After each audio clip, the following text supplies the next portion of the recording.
Assalamualaikum warahmatullahi wabarakatuh. Bismillahirrahmanirrahim. Ashhadu an la ilaha illallah wa ashhadu anna Muhammadar Rasulullah. Allahumma salli ala sayyidina Muhammad wa ala ali sayyidina Muhammad. Rabbish rahli sadri wa yassir li amri wahlul 'uqdatam min lisani yafqahu qawli. Amin. Bismillahirrahmanirrahim. Salam santunku, salam hormatku, salam kasih sayangku kepada para jamaah uripi Allah dimanapun Anda berada, baik yang ada di dalam ataupun yang ada di luar negeri. Semoga kita semua senantiasa di dalam lindungan Allah Subhanahu wa ta'ala. Amin ya rabbal alamin. Di pagi yang indah ini, marilah kita kemahkan dahulu di dalam nyawa, di dalam jiwa, di dalam hati, di dalam roh, dan di dalam hidup kalimat-kalimat thayyibah. Subhanallah walhamdulillah wala ilaha illallah wallahu akbar wala hawla wala quwwata illa billahil aliyyil azim. Alhamdulillahi rabbil alamin. Bagi yang menginjak tatanan dalam tahap belajar di dalam dunia ilmu hakikat dan makrifat ini, maka manusianya serba masih kebingungan untuk mengaplikasikannya, untuk mempraktekannya di dalam hatinya. Jadi selama ini kita telah menjadi syirik atau kafir zindik sama saja di sisi Allah.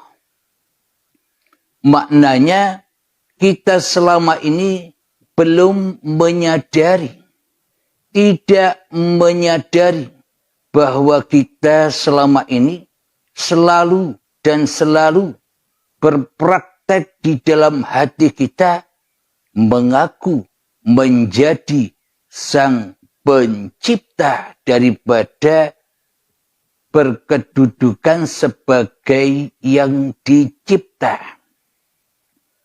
Kita selama ini di dalam hati kita selalu berpraktek sebagai sang penguasa daripada duduk sebagai yang dikuasai. Ini kan sama saja. Kita ngaku-ngaku jadi Tuhan, kita ngaku-ngaku jadi Allah, tapi tidak kita sadari selama ini. Karena kita belum beragama dan belum bertuhan di sisi sang pencipta, di sisi Allah. Beragama dan bertuhannya kita selama ini hanyalah di sisi manusia, versinya manusia. Maka yang disembah bukan Allah di dalamnya. Akan tetapi manusianya lah yang berkedudukan menjadi Tuhan di dalamnya. Inilah yang selama ini belum kita ketahui bersama. Inilah kenyataan yang selama ini kita lakukan di dalam praktek-praktek agama dan bertuhan di hati kita selama ini. Jadi agama dan bertuhannya masih ala hawa nafsu, yang mana masih merasa lebih benar agama dan bertuhan kita selama ini daripada agama dan bertuhannya orang lain yang di luar agama kita. Jadi kita masih merasa mulia dengan apa yang kita peluk. Merasa bangga dengan apa yang kita anut. Merasa mulia dengan akidah-akidah yang sudah kita pahami bersama selama ini. Akan tetapi akidahnya masih akidah hawa nafsu.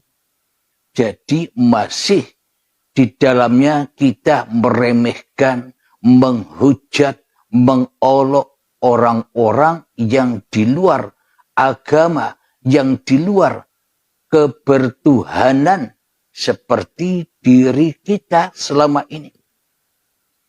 Inilah bukti-bukti yang nyata bahwa kita sendiri selama ini tak sadar kita pun menjadi Allah. Kita pun menjadi Tuhan di hati kita tanpa kita sadari. Dan selanjutnya kita mulai belajar ilmu hakikat dan makrifat. Di situ pun juga banyak kendala-kendalanya. Dikatakan bila hidup ini hanya Allah. Bila hidup ini hidup Tuhan Sang Pencipta, berarti aku ini Allah dong.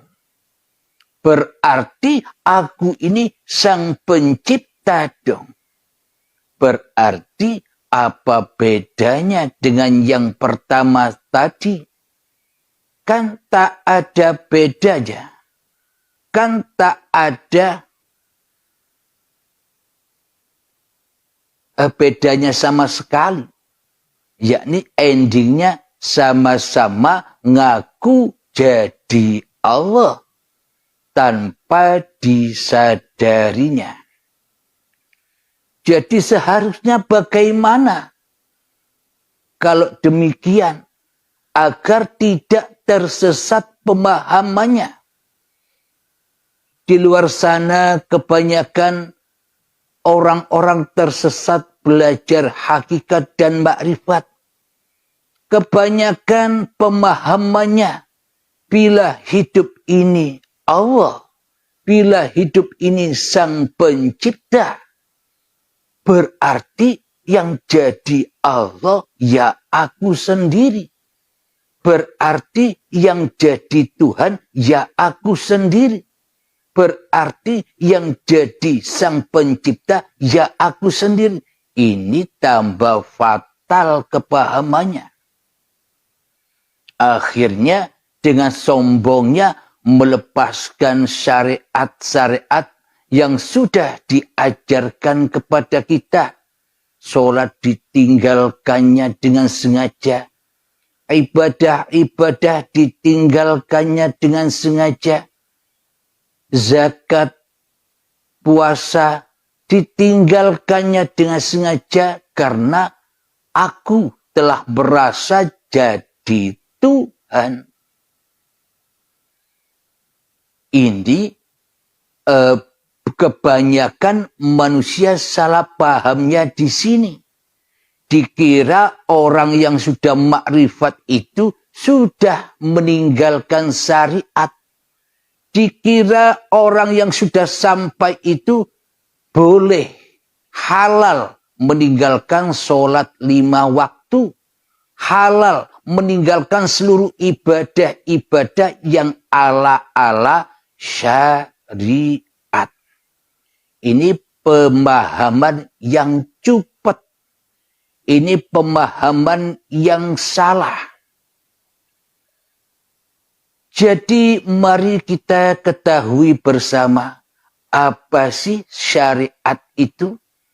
Bila kita bahas syariat di sisi manusia, ya syariat masing-masing agamanya manusia itulah syariat. Bila yang pemeluk agama Islam syariatnya ya sholat 5 waktu, syariatnya ya ibadah seperti zakat, puasa, haji, dermawan, sopan santun, saling berbagi. Itu syariat di dalam agama. Sama halnya pun kepada agama-agama yang lainnya. Jadi agama yang lainnya pun juga mempunyai syariat-syariat agamanya. Bagi orang Nasrani syariatnya ya pergi ke gereja. Bagi agama-agama yang lain syariatnya ya rajin-rajin ke tempat peribadatannya. Itu semua syariat-syariat agama. Akan tetapi apa yang dikatakan syariat-syariat di sisi Allah? Syariat-syariat di sisi Sang Pencipta itu yang bagaimana? Jadi syariat-syariat di sisi Allah atau di sisi Sang Pencipta itu adalah sejak dari tanah sampai saat ini. Itulah syariatnya hidup. Itulah syariatnya Allah. Karena Allah yang menciptakan. Karena Allah yang menjaga. Karena Allah yang mencukupi. Karena Allah yang memelihara. Karena Allah yang mengasihi sayangi. Karena Allah yang memakan minumkan. Cikal bakalnya badan kita sejak dari tanah hingga saat ini. Ya uripe Allah. Itulah syariat-syariat Sang Pencipta. Syariat di sisi Allah pun juga setiap kita mulai bangun tidur sampai tidur lagi. Itu pun juga syariatnya hidup. Syariatnya Tuhan. Jadi kebanyakan pemahaman-pemahaman kita yang di luar sana menganggap syariat itu syariat agama manusia. Yakni seperti sholat, zakat, puasa, haji. Itu yang ditinggalkan oleh saudara kita yang salah paham memahami hakikat makrifat. Tentunya paham yang benar adalah sambungnya antara syariat, sambungnya antara toreko, sambungnya antara hakikat, sambungnya antara makrifat itu ahad jadi satu di dalam kesatuan uripe Allah. Itulah syariatullah. Maka dari itu bukti yang sangat nyata Kanjeng Nabi Muhammad sallallahu alaihi wasallam telah memerintahkan kepada kita semua innamal a'malu binniyah. Jadi apapun yang kau kerjakan baik itu sholat, ibadah, mau makan, setelah makan, mau tidur, bangun tidur, mau sholat, selesai sholat, mau mandi, selesai mandi. Semuanya ada doa-doanya di dalam syariat agama Islam. Untuk apa tujuannya itu semua?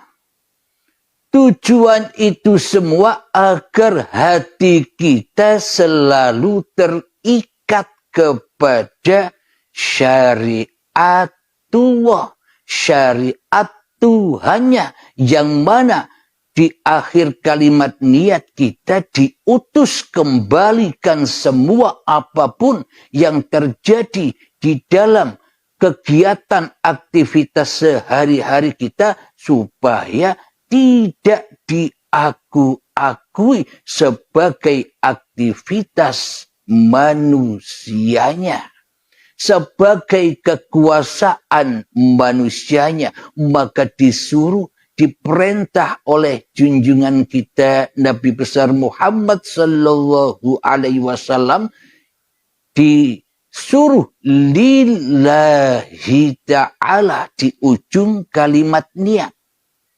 Jadi bukan linapsi, bukan pulang kepada diri yang merasa bisa berbuat segala sesuatu yang kita syariatkan, yang kita kerjakan, akan tetapi supaya dikembalikan seluruh kekuasaan manusianya menjadi kekuasaan Tuhannya di dalam lillahi ta'ala. Itulah tujuan kita beragama. Itulah tujuan kita bertuhan, agar hati kita tidak menjadi Tuhan. Agar hati kita tahu diri, siapa diri ini, siapa Tuhan, siapa makhluk dan siapa khalik. Akan tetapi banyak pemahaman-pemahaman di luar sana malah berani meninggalkan syariat-syariat agamanya. Sudah tidak mengerjakan syariat-syariat agamanya. Karena sudah merasa kenal dengan Tuhannya. Sudah merasa dekat dengan Tuhannya. Sudah merasa makrifat kepada Tuhannya. Jadi enjoy, bisa bebas meninggalkan syariat sakarepe dewe. Jika kita meninggalkan syariat-syariat agama seperti sholat, seperti puasa, dan sebagainya, berarti itulah hawa nafsu. Apa buktinya? Kalau itu hawa nafsu yang merasa makrifat, hawa nafsu yang merasa mengenal padahal tak kenal. Apa buktinya? Bila yang ditinggalkan hanyalah sholat, puasa, haji, dan ibadah-ibadah yang lain, tentunya ia harus meninggalkan juga tidur, ia harus meninggalkan juga mandi, ia harus meninggalkan juga makan, ia harus meninggalkan juga minum, ia harus meninggalkan juga seluruh kegiatan-kegiatannya sehari-hari. Mestinya begitu. Bila yang ditinggalkan hanyalah syariat-syariat agama seperti sholat dan puasa dan sebagainya, itu kan pilih kasih. Gai enake dewe. Sing penting hawa nafsune lega, merasa mulia, sudah makrifat. Semua ini adalah rasa-rasa tipuan. Iblis setan menipu kita, membisikkan di dalam hati kita, bro, kamu itu loh sudah makrifat, ngapain lagi sholat? Bro, kamu itu loh makrifat, ngapain lagi ibadah? Tapi masih makan dan minum, tapi masih bekerja, tapi masih berkegiatan. Berarti iman, tauhid, dan makrifatnya masih ala hawa nafsu. Jadi Ma'rifat, ngaku-ngaku ma'rifat, tapi hakikatnya jauh dari ma'rifat. Itulah kebanyakan pemahaman-pemahaman yang salah selama ini. Lalu bagaimanakah cara mengaplikasikan itu semua? Kalau dilebarkan, ya panjang jalannya. Jadi untuk meluruskan, untuk mengaplikasikannya, bagaimana mungkin kita bisa mengaplikasikan tanpa iman di dada kita?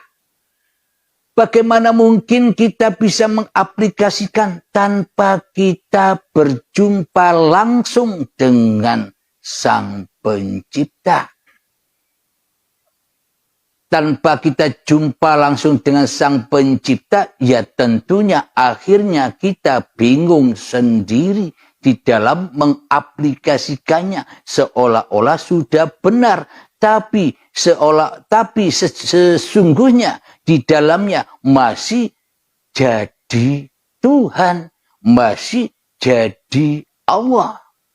Baik yang belum kenal Tuhan ataupun yang masih merasa kenal Tuhan, sama-sama masih jadi Tuhan di dalam hatinya. Masih kembali kepada li nafsi di dalam segala perbuatannya. Maka dari itu bagaimana caranya semestinya untuk mengaplikasikan itu semua? Maka ada ayat di dalam Al-Quran. Mari kita buka.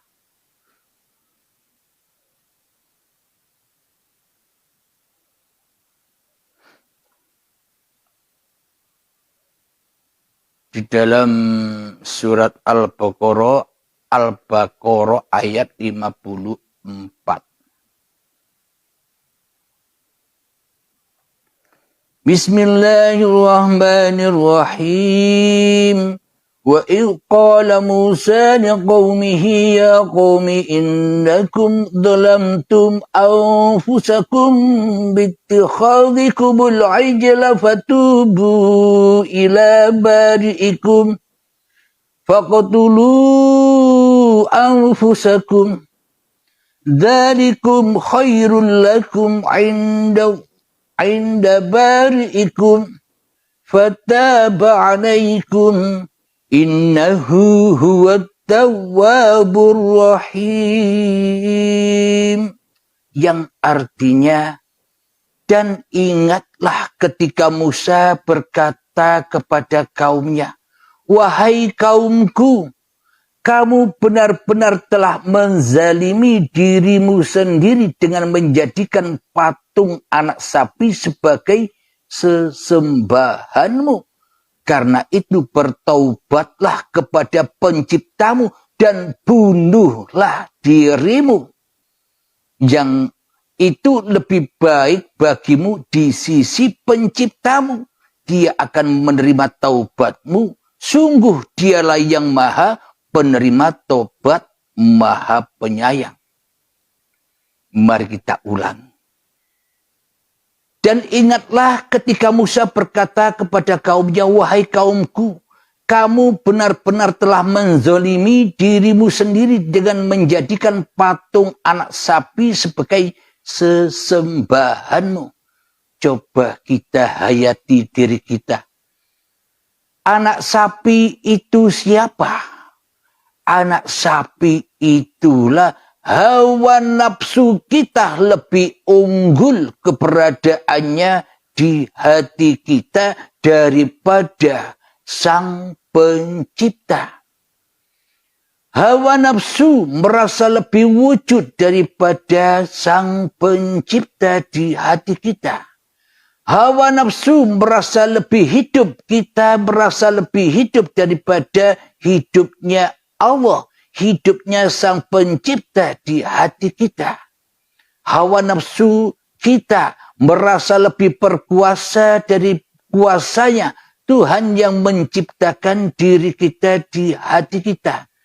Barang siapa yang memperturutkan hawa nafsunya di hatinya, maka derajatnya tidak lebih daripada hayawan di sisi Allah. Itulah Al-Quran. Itu Allah yang berfirman. Jadi bila di dalam hati kita masih ada manusianya, yang wujud manusianya, yang hidup manusianya, yang berkuasa masih manusianya, yang jadi Tuhan masih manusianya, apa bedanya kita menyembah sapi betina, bahkan lebih sesat lagi di hati kita. Jadi bagaimana cara taubatnya?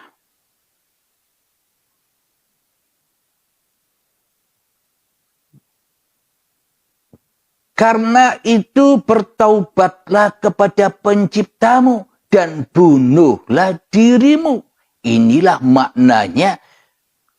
Pintu taubat itu tidak cukup astagfirullahaladzim, tidak cukup jauh. Maknanya pintu taubat itu harus matikanlah dirimu, ketemu hari kiamatmu. Bukan kiamat-kiamat yang di luar sana. Yakni kiamatnya masing-masing hati manusia. Rela dan ridhonya manusia kembali kepada Tuhannya. Itulah kiamat. Setelah kiamat maka bangkit dan beramal soleh. Mohon maaf.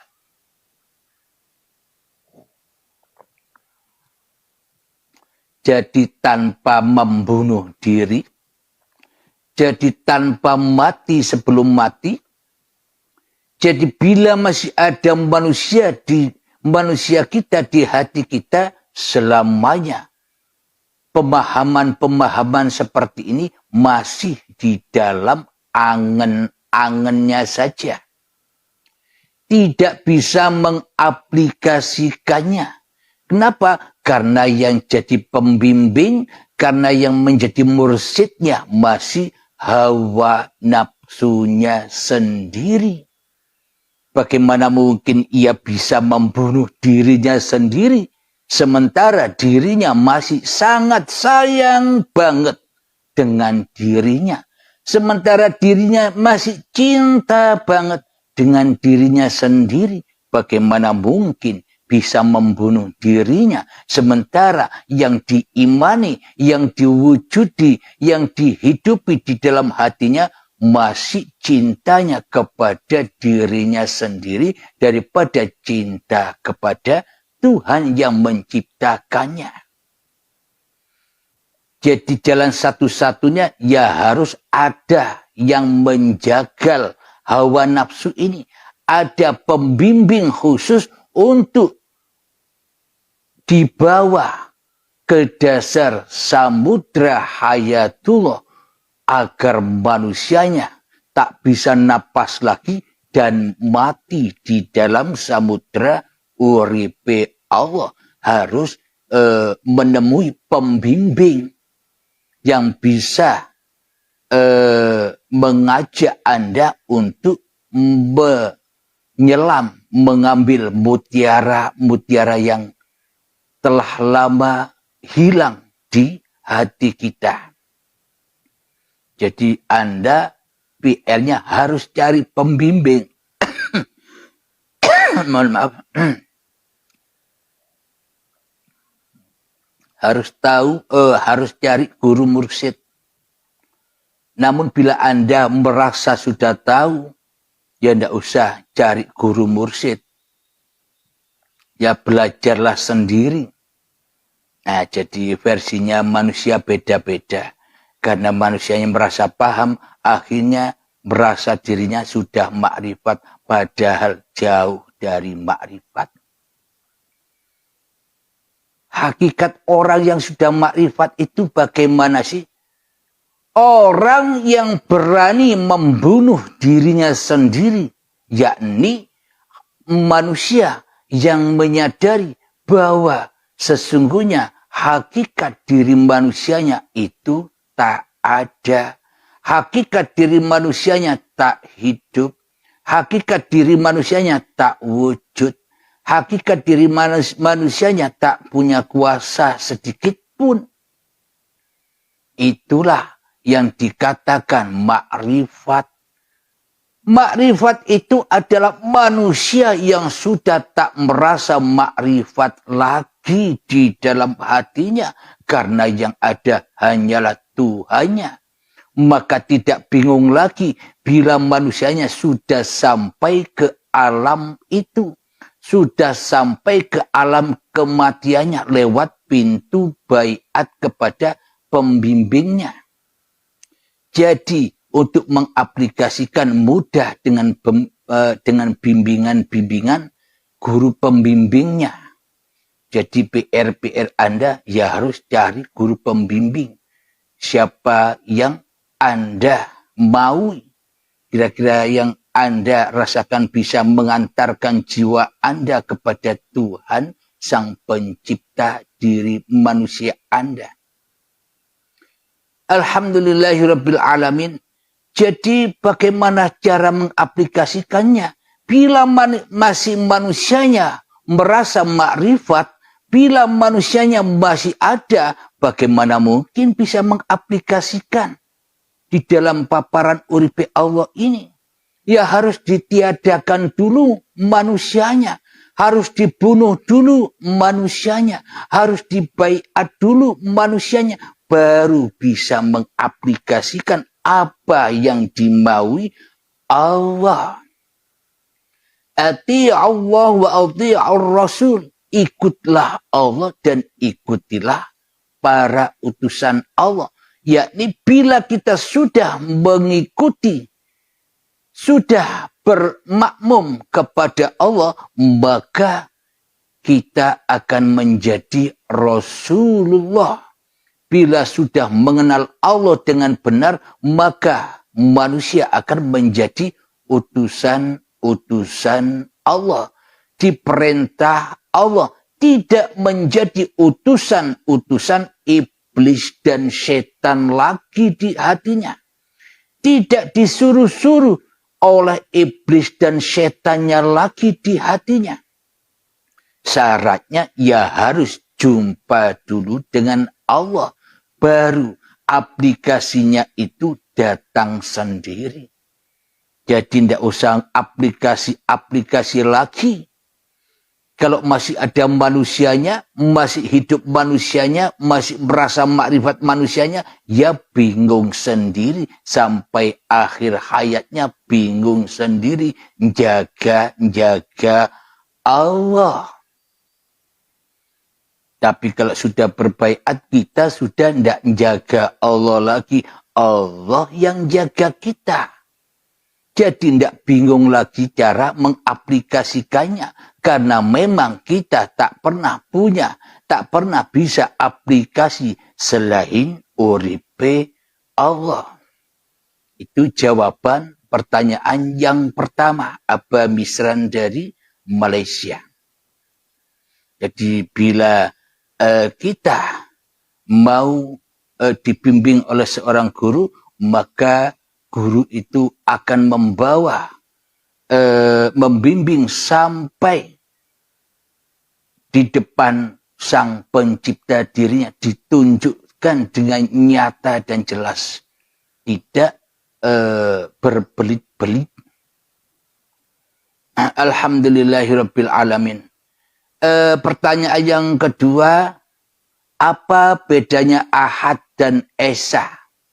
Anda akan paham jika pertanyaan yang pertama tadi sudah teraplikasi di dalam hati Anda, sudah tahu jawabannya. Bagaimana mungkin manusia tahu keesaan Allah bila manusianya masih esa dengan hawa nafsunya?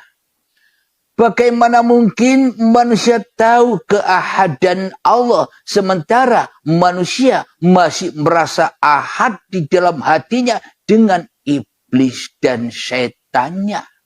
Ya semuanya hanyalah angan-angan saja.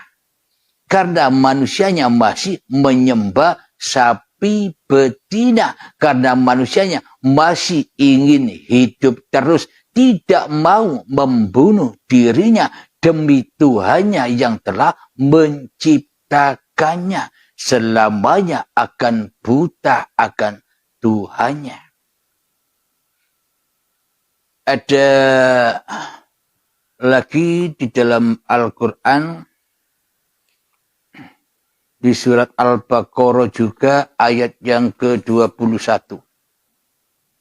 Ini surat dari Allah bukan untuk orang Islam saja, tapi untuk seluruh manusia.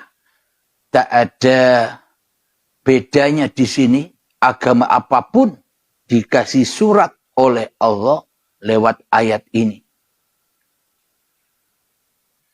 Bismillahirrahmanirrahim. Ya ayyuhan nasu abudu rabbakumul ladzi khalaqakum walladzina min qablikum la'allakum tattaqun.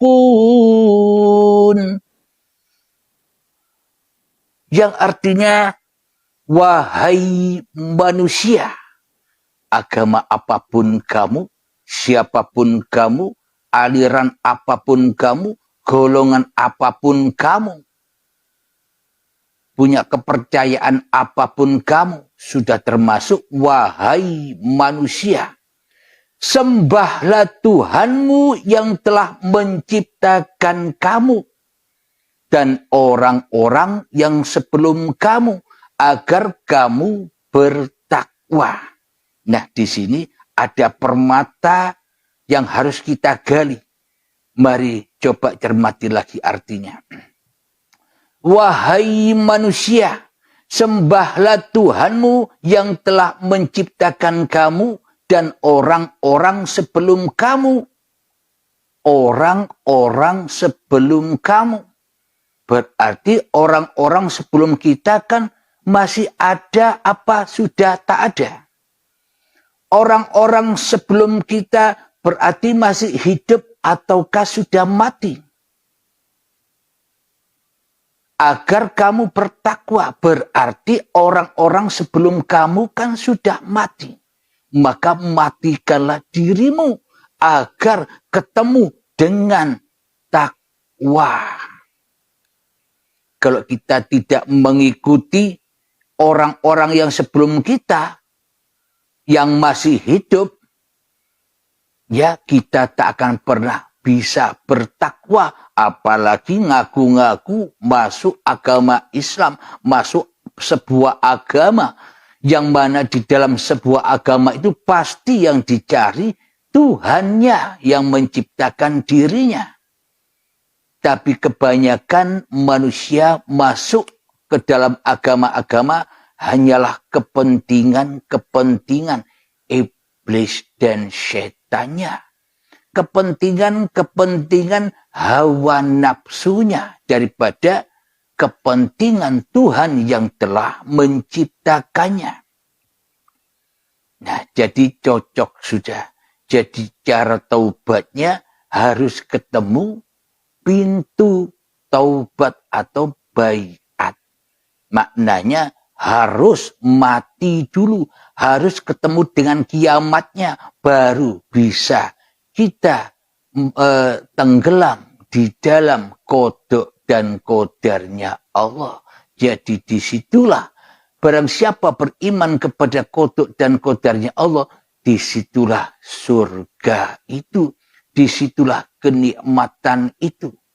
Selama ini karena kita belum mati, karena kita belum ketemu kiamat, kita selalu bandel dan bangkang dengan kodok dan kodar yang Allah berikan pada kita.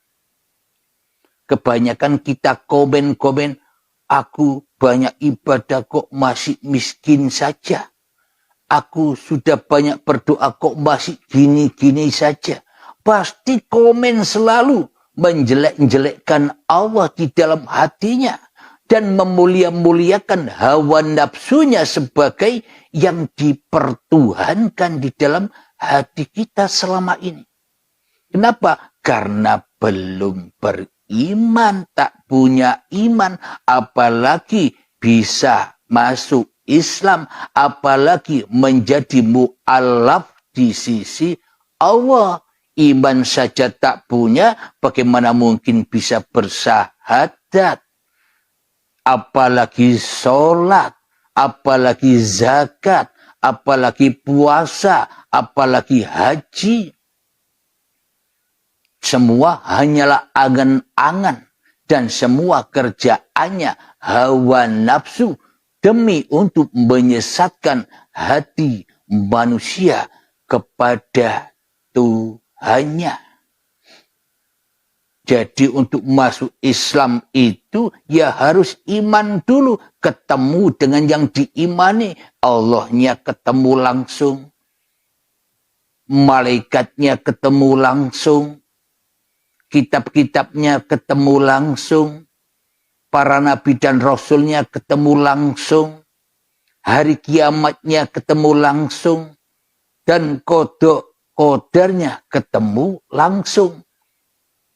Jadi setelah ketemu langsung, maka bisa masuk pintu rukun Islamnya, baru bisa bersyahadat. Syahadatnya pasti benar, karena sudah bertemu langsung dengan pencipta dirinya.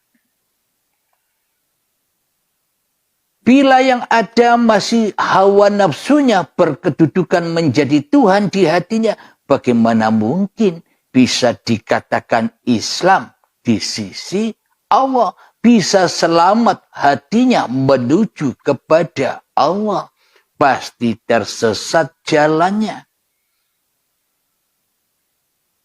Man kana fi hadhihi a'ma. Barang siapa buta mata hatinya, buta imannya, fahuwa fil akhirati a'ma, maka di akhiratnya pun ia tambah buta.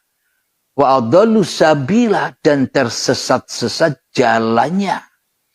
Maknanya barang siapa di dunia ini tak kenal Tuhannya, maka akhirat atau hatinya masih cinta kepada dunia. Hatinya tidak mau meninggalkan dunia, masih umek dengan dunia. Jadi sholatnya sholat dunia, ibadahnya ibadah dunia, yang mana hatinya menghadap dunia, ingat dunia. Inilah yang dikatakan man kana fi hadhihi a'ma.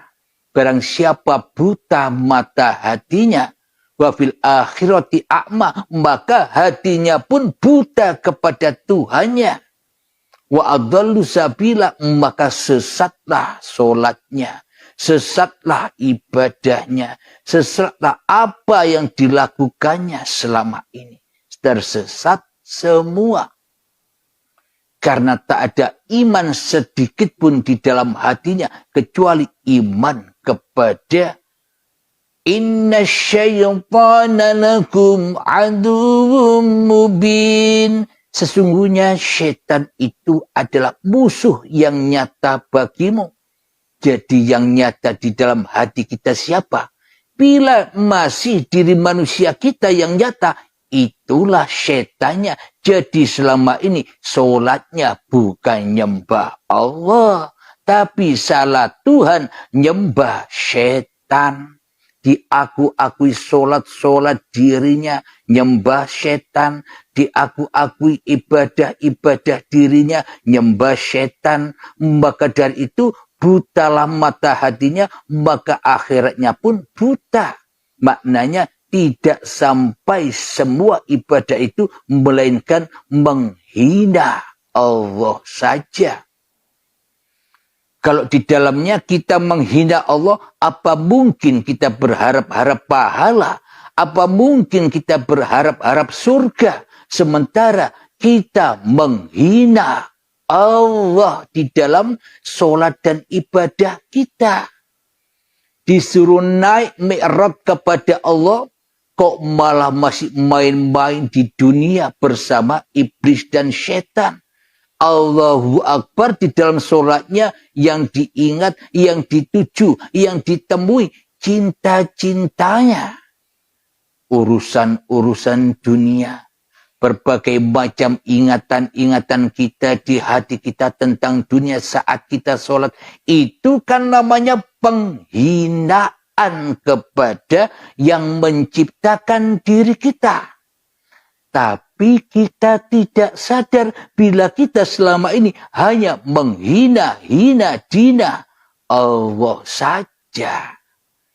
Kenapa? Karena iman kita selama ini telah disesatkan oleh musuh-musuh kita. Yang mana musuh kita, setan kita, hawa nafsu kita tidak rela, tidak ridho bila harus sujud kepada Adam.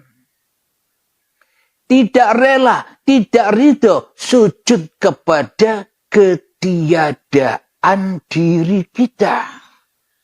Itulah yang membuat kita selama ini tersesat jauh dari jalan Tuhan.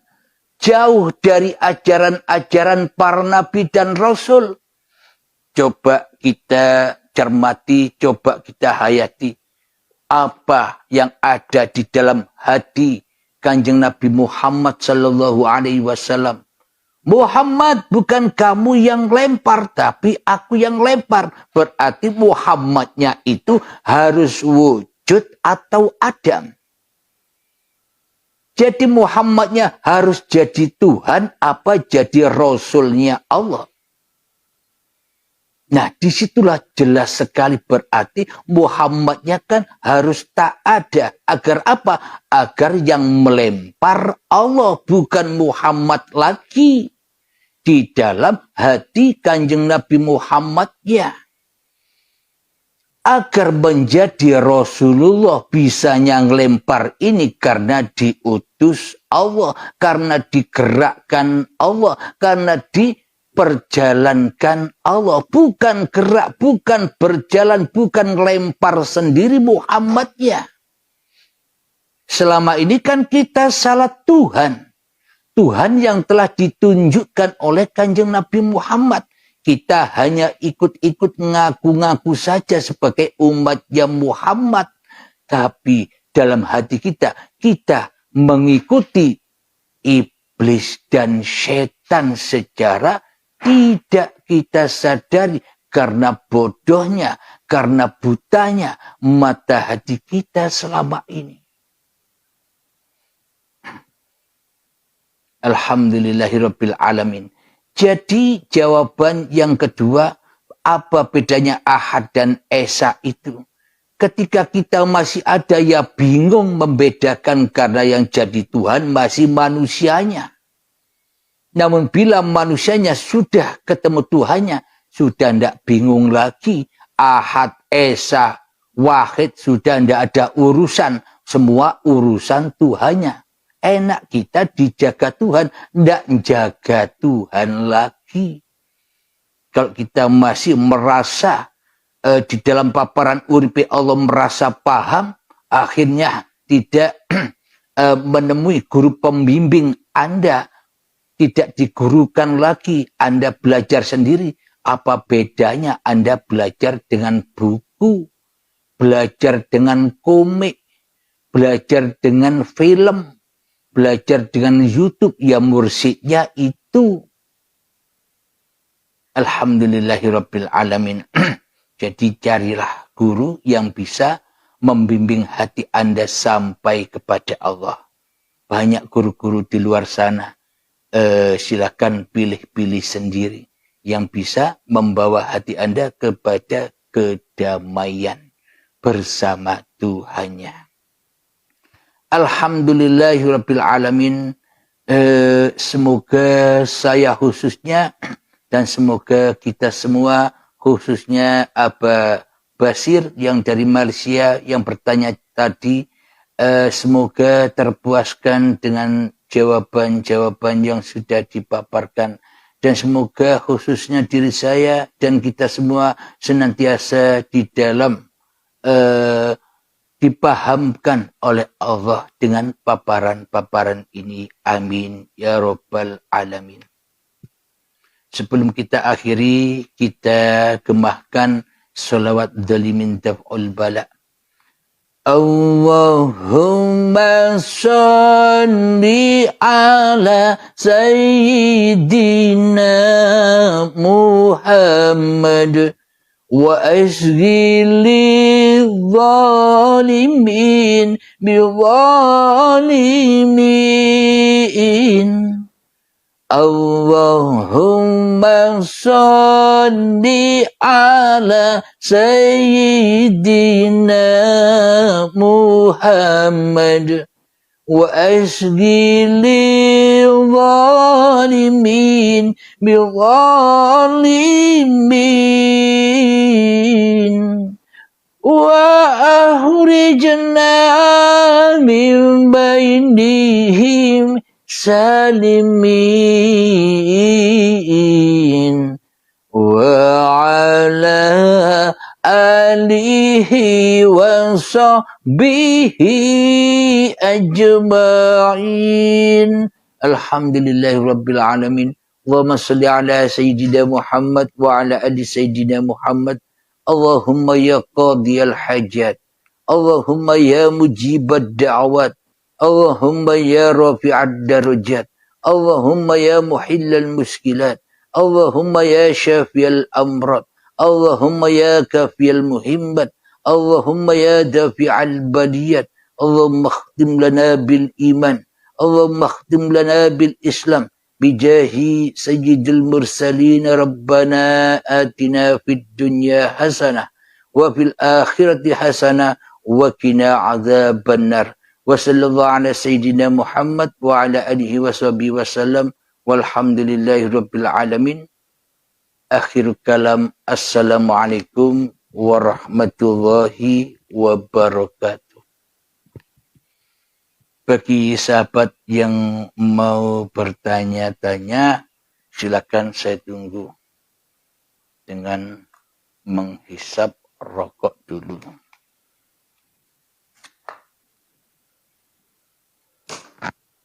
Sambil kita hiburan lagu-lagu dulu ya.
Mohon maaf, mohon arahan bagaimana jika mengerjakan sholat sementara tidak ada kerentak di hati. Ini pertanyaan kelas tinggi. Pertanyaan orang yang merasa makrifat. Manusia masih merasa dirinya yang makrifat. Akhirnya bertanya, bagaimana jika mengerjakan sholat sementara tidak ada kerentak di hati? Bagaimana mungkin Anda bisa mengerjakan sholat kerentaknya saja tidak ada? Begitu sahabat. Berarti kan bukan sholat.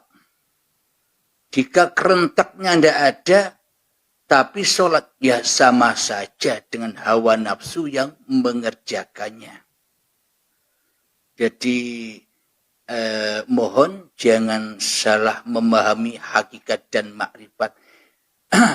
Bila masih merasa adanya kerentek dan merasa mengerjakan sholat, kan berarti manusianya yang masih merasa makrifat, yang masih merasa berbuat.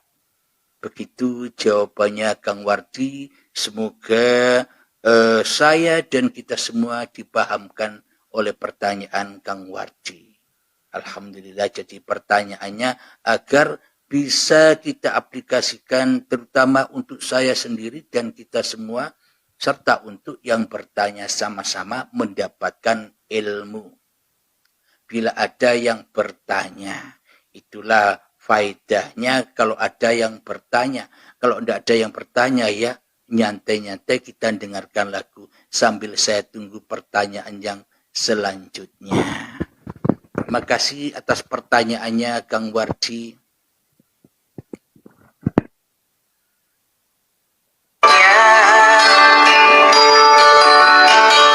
Hanya Tuhanlah yang tahu pasti apa gerangan yang akan terjadi lagi. Begitu buruk telah kau perlakukan aku, ibu menangislah demi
saya pun juga belajar sama dengan Anda semua.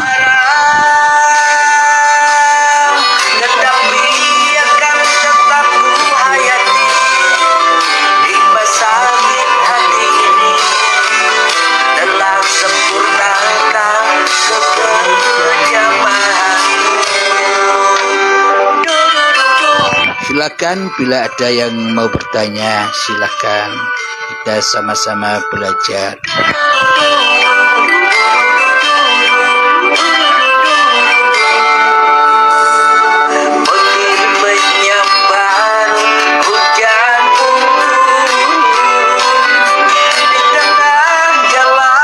Yang bertanya bisa lewat komen-komen di bawah ini atau bisa bertanya langsung kepada kami admin di WA, catat nomornya 0822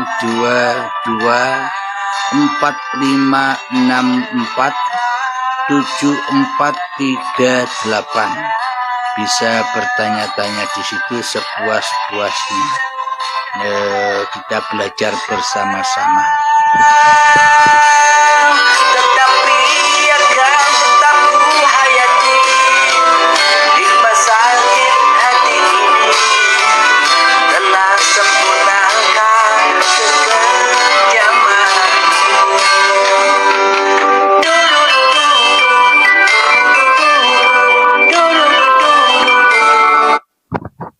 Alhamdulillahirrabbilalamin. Maka dari itu diperlukanlah guru pembimbing untuk menjawab semua pertanyaan-pertanyaan yang menggeliat di dalam hati kita. Jadi bagi Anda PR-nya ya harus cari guru pembimbing dimanapun berada, cari. dari dulu di area tempat Anda berada, siapa yang bisa mengantarkan jiwa Anda kepada Tuhan yang menciptakan Anda. Jadi jangan merasa kita sudah paham, jangan merasa kita sudah tahu, jangan merasa kita sudah makrifat, itu tambah jatuh. Karena tak ada guru pembimbingnya, akhirnya yang membimbing sebagai penasehatnya, ya hawa nafsunya sendiri. Itu yang membahayakan pemahaman kita selama ini. Alhamdulillahirrabbilalamin. Bila tak ada pertanyaan lagi, mohon maaf bila ada tutur kata yang kurang berkenan di hati. Dan akhir kalam, Assalamualaikum warahmatullahi wabarakatuh.